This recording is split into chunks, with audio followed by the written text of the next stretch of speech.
Hello বন্ধুরা, কেমন আছেন সবাই? আমি শ্রেয়াস কিচেন থেকে সবাইকে জানাই স্বাগতম। আজকে আমি আপনাদের দেখাবো ভেজ বিরিয়ানি বানানোর রেসিপি।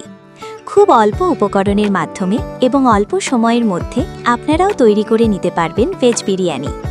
তো আসুন সময় নষ্ট না করে আমরা তৈরি করে নিই ভেজ বিরিয়ানি তৈরির এই কৌশল। ভেজ বিরিয়ানি বানাতে আমাদের কি কি উপকরণ লাগবে সেটা এবার আমরা দেখে নেব।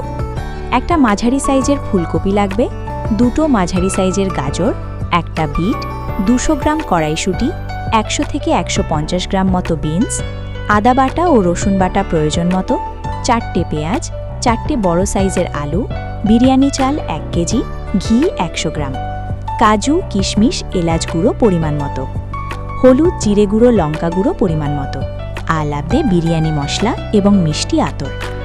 প্রথমে একটা ডেকচিতে বিরিয়ানি চালটা ফুটিয়ে সেদ্ধ করে নিন। তারপর একটু শক্ত থাকতে থাকতেই জল ফেলে চালটা নামিয়ে রাখুন। এবার পেঁয়াজ, বিট, গাজর, বিনস যা যা সবজি আছে সেগুলো ভালো করে জলে ধুয়ে সাইজ করে কেটে ফেলুন। এবার অল্প আঁচে তেল গরম করে কাটা সবজিগুলো এক এক করে ভালো করে ভেজে নিন। আমি প্রথমে ফুলকপিগুলো ভেজে নিচ্ছি। কিছুক্ষণ নাড়াচাড়া করে ভাজার পর নুন দিয়ে আরও কিছুক্ষণ রেখে একটু লাল লাল হলে ফুলকপিগুলো তুলে রাখুন। এবার গরম তেলে বিনসগুলো ভেজে নিন। কিছুক্ষণ ভালো করে নাড়াচাড়া করে ভাজার পর বিট গাজরগুলো কড়াইতে তুলে দিন। এবার এগুলো ভালো করে ভেজে নিন। বিট গাজর সেদ্ধ হতে একটু সময় লাগে, তাই পরিমাণ মতো অল্প নুন দিতে পারেন। এবার কড়াইশুঁটিগুলো কড়াইতে দিয়ে দিন। কিছুক্ষণ ভালো করে ভাজার পর কড়াইতে একটা ঢাকনা দিয়ে কিছুক্ষণের জন্য রেখে দিন, সবজিগুলো ভালো করে সেদ্ধ হওয়ার জন্য। সবজিগুলো ভালো করে সেদ্ধ হয়ে গেলে আরেকটু নেড়েচেড়ে একটা থালায় তুলে রাখুন। সবজিগুলো ভাজা হয়ে গেলে কড়াইতে আরও কিছুটা পরিমাণ তেল দিন। তেল গরম হয়ে গেলে পেঁয়াজগুলো কড়াইতে দিয়ে ভাজতে থাকুন। পেঁয়াজগুলো একটু ক্রিস্পি করে ভাজতে হবে। একটু মুড়মুড়ে টাইপের ভাজা হলেই পেঁয়াজগুলো তুলে রেখে দিন। পেঁয়াজ ভাজা হয়ে গেলে বড় বড় করে কাটা আলুগুলো লাল লাল করে ভেজে তুলে নিন। আমাদের সব সবজি ভাজা হয়ে রেডি হয়ে গেছে। এবার আমরা বিরিয়ানি তৈরির একদম শেষ ধাপে পৌঁছে গেছি। একটা মাঝারি সাইজের ডেকচি ওভেনে বসিয়ে দিন। একটু গরম হলে সামান্য কিছুটা ঘি ডেকচির মধ্যে ছড়িয়ে দিন। ঘিটা ডেকচির চারিদিকে ছড়িয়ে গেলেই 3-4 হাতা সেদ্ধ করা বিরিয়ানি চাল ডেকচিতে দিন। চালটা একটু ছড়িয়ে দিতে হবে।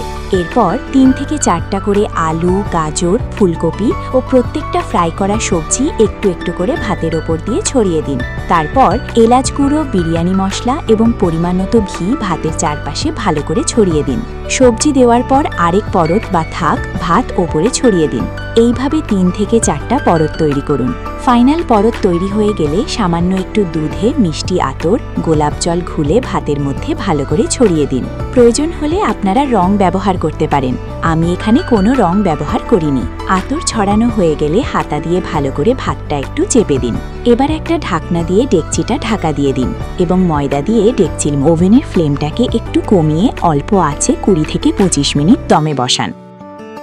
20 থেকে 25 মিনিট দম দেওয়ার পর এবার বিরিয়ানির ঢাকনাটি খুলে ফেলুন। বিরিয়ানি একদম রেডি। এবার গরম গরম পরিবেশন করুন আলুর দম বা মটর পনিরের সাথে। আপনারাও বাড়িতে সহজেই তৈরি করে ফেলুন ভেজ বিরিয়ানি। কমেন্টে অবশ্যই জানাবেন কেমন লাগলো আমাদের এই রেসিপি। আপনাদের উৎসাহ পেলে আরও অনেক সুন্দর সুন্দর রান্নার রেসিপি নিয়ে উপস্থিত হব। চ্যানেলটা অবশ্যই সাবস্ক্রাইব করে নেবেন।